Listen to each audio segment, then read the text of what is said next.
हिमालय को अपने कंधों पर उठाने वाला रावण अपने सिंहासन से कैसे गिर पड़ा था। रावण ने भगवान श्री राम जी के दिव्य चरित्र पर जो लांछन व उपहास इत्यादि करने थे वह सब कर चुका था। अब तो बस उसे वीर अंगद के भयंकर क्रोध की ज्वाला में जलना था।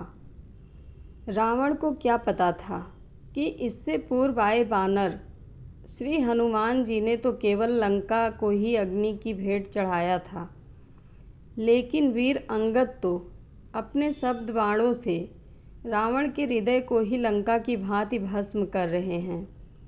रावण का अपावन हृदय वीर अंगद की सीख से भला कहाँ सद्मार्ग पर आने वाला था।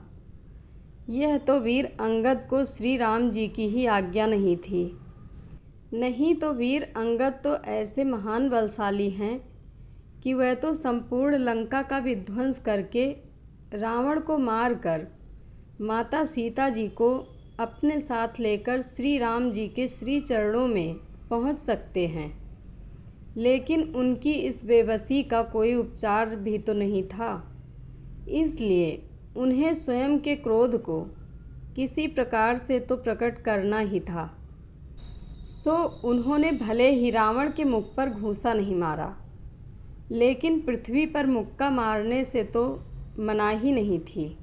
जी हाँ, अपना संपूर्ण क्रोध उन्होंने धरा पर मुक्का मारने पर ही निकाल दिया। उनके मुक्का मारने का तरीका भी अलग ही था, कारण कि पूरी दुनिया तो एक ही हाथ से मुष्टिका प्रहार करती है, लेकिन वीर अंगद जी ने दोनों ही हाथों से धरती पर प्रहार किया।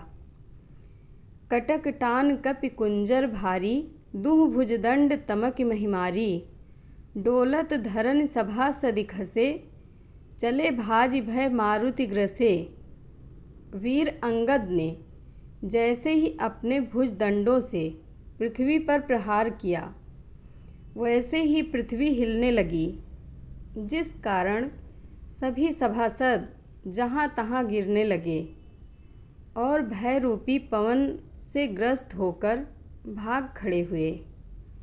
रावण की स्थिति तो सबसे अधिक हास्यपद थी, कारण कि हिमालय को अपने कंधों पर उठाकर नाचने वाला रावण एक मुष्टिका के प्रहार की हलचल को भी नहीं संभाल पाया।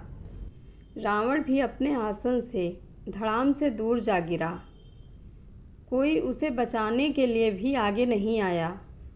आता भी कौन, सबको तो अपनी अपनी जान की चिंता पड़ी थी।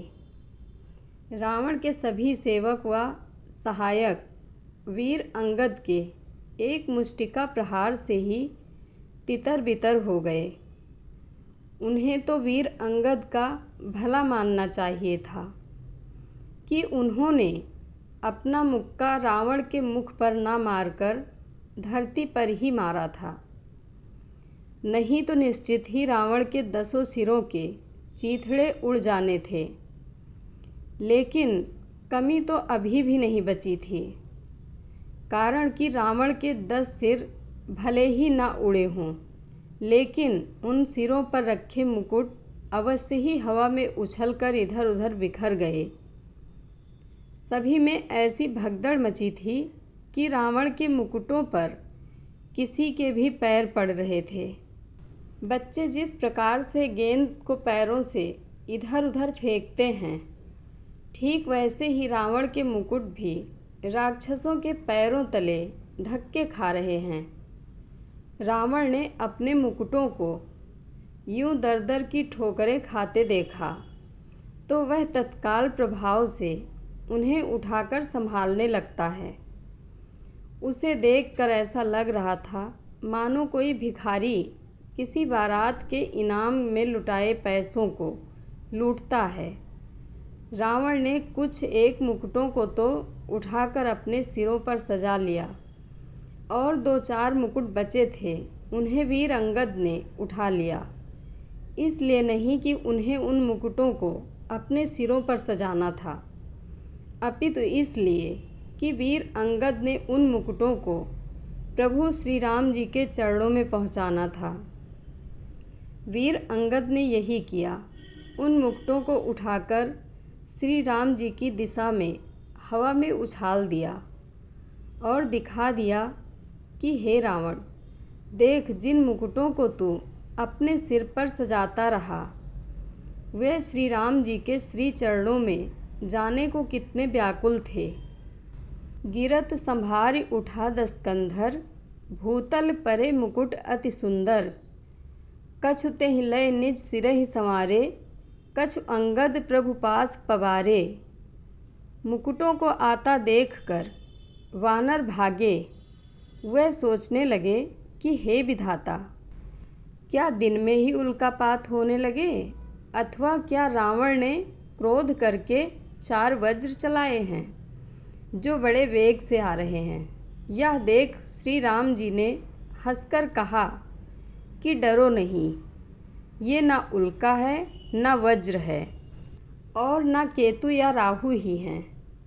अरे भाई, यह तो रावण के 4 मुकुट हैं जो बाली पुत्र अंगद द्वारा फेंके हुए आ रहे हैं। श्री हनुमान जी ने उन मुकुटों को उछलकर पकड़ लिया और लाकर प्रभु के पास रख दिया। साथ में मानो मन ही मन कह रहे हों कि प्रभु, आपने बिना ही युद्ध किए रावण के मुकुटों को तो अपने चरणों में लाकर रख दिया। अब बात तब बने जब आप रावण के शीश को अपने चरणों में लाकर निवा दें। श्री राम जी मन ही मन कह रहे थे कि हे हनुमंत, रावण की प्रभुता इतनी सी ही तो है कि मेरे एक भक्त वानर ने जाकर उनकी लंका तक जला डाली और दूसरा गया तो बिना हाथ लगाए ही उसके मुकुट लाकर मेरे श्री चरणों में रख दिए। यह धमाल तो तब है जब मेरे एक एक शिष्य वहाँ पधारे हैं। दृश्य तो मनमोहक तब होगा जब मेरे करोड़ों करोड़ों वानर एक साथ लंका में प्रवेश करेंगे।